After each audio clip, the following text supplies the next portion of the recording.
सनातन धर्म में अनेकों मंदिर हैं, लेकिन आज मैं आपको लाया हूं न्याय के देवता गोलू देवता के इस मंदिर में, जो कि अल्मोड़ा से लगभग 8 किलोमीटर की दूरी चिताई में स्थित है।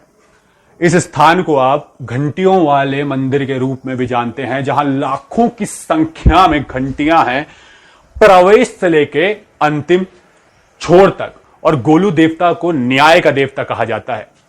वैसे तो न्याय इंसानी दुनिया में अदालतों में मिलता है, और आप जानते हैं कि हमारी अदालतों में लाखों केसेस पेंडिंग हैं, लेकिन न्याय के देवता गोलू देवता की इस अदालत में बिना वकीलों की यह अदालत चलती है। एक ऐसी अदालत जहां ना कोई जज है, ना कोई वकील है, ना कोई फीस है, लेकिन न्याय सभी को मिलता है।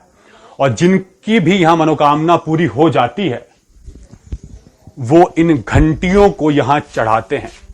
और आप देखिए, जो लोग यहां नहीं आ पाते, वो इन चिट्ठियों के माध्यम से अपनी समस्याएं लिखकर यहां पहुंचाते हैं, और ऐसी हजारों चिट्ठियां आपको यहां मिलेगी। और जब कोई सच्चे दिल से अपनी फरियाद लेकर यहां आता है, अपनी मनोकामना गोलू देवता के सामने रखता है, और जब उसकी मनोकामना पूरी होती है, तो इन घंटियों को वो यहां चढ़ा कर जाते हैं। और इन घंटियों की संख्या से ही आप समझ सकते हैं कि यहां से कोई खाली हाथ नहीं जाता है, और सभी की मनोकामनाएं पूरी होती हैं।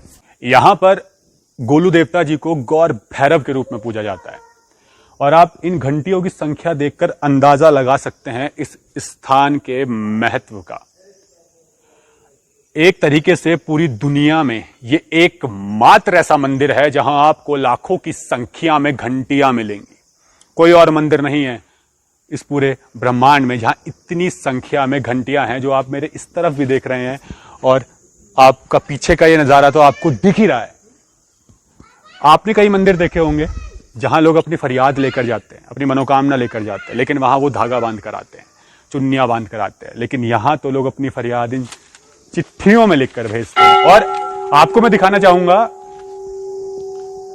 कोर्ट में जब कोई केस चल रहा होता है, तो उनकी जो याचिकाएं होती है, जो वहां समाधान नहीं मिल पा रहा होता है, वो स्टैम्प पेपर के साथ पूरी याचिका, पूरी फाइलों के पन्नों तक को यहां वो रख कर जाते हैं भगवान के चरणों में, और उनसे कहते हैं जब मेरी मनोकामना पूरी होंगी, मतलब जो भी वो कहते हैं वो यहां देकर जाते हैं। ज्यादातर लोग यहां घंटियां चढ़ा कर जाते हैं।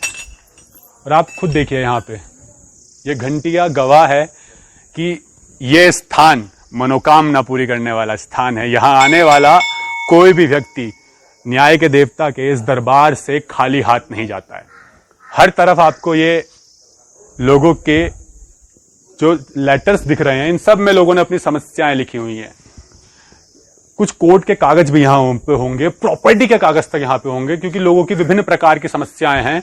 तो वो सारी समस्याएं यहाँ भगवान के दरबार में आकर लोग रखते हैं, और सभी का न्याय यहाँ होता है। और न्याय के बाद फिर ये घंटियां लोग अपने आस्था के अनुसार, अपने सामर्थ्य के अनुसार चढ़ा कर जाते हैं। इधर दिखाना चाहूंगा कि क्यों चिट्ठियों वाला मंदिर भी और इस जगह को कहा जाता है। देखिए, ये लोगों की समस्याएं हैं चिट्ठियों के माध्यम से जो दिखाई है, देखिए। तो आप खुद अनुभव कर सकते हैं। यहां तक देखिए कि स्टैम्प पेपर तक है। यहां से आप खुद देखिए, ये हरियाणा से किसी ने स्टैम्प पेपर भेजा है। तो दुनिया का ऐसा कोई कोना नहीं जहां से लोग अपनी फरियाद यहां भेजते नहीं, हर कोने से आती है। आप खुद देखिए किस तरह से लोग स्टैम्प पेपर पर यहां पर अपनी समस्याएं सुनाते हैं। सभी, कुछ जमीन के कागज होंगे, कुछ कोर्ट के कागज होंगे, जीवन से जुड़ी विभिन्न समस्याएं यहां लोगों ने लिखी है। हम किसी की समस्या आपको पढ़कर नहीं सुना सकते, क्योंकि वो गलत रहेगा, क्योंकि ये समस्याएं लोगों ने भगवान को सुनाने के लिए भगवान के समक्ष रखी है, और उनकी क्या समस्या है उसे हम पब्लिक नहीं कर सकते। तो इसलिए आप खुद देखिए, ये भी देखिए, साथ ही चैनल को सब्सक्राइब जरूर कीजिएगा, ताकि जो भी मैं वीडियोस बनाऊं सनातन धर्म संस्कृति से जुड़ी उसकी वीडियोस आपको समय पर मिलती रहे। धन्यवाद।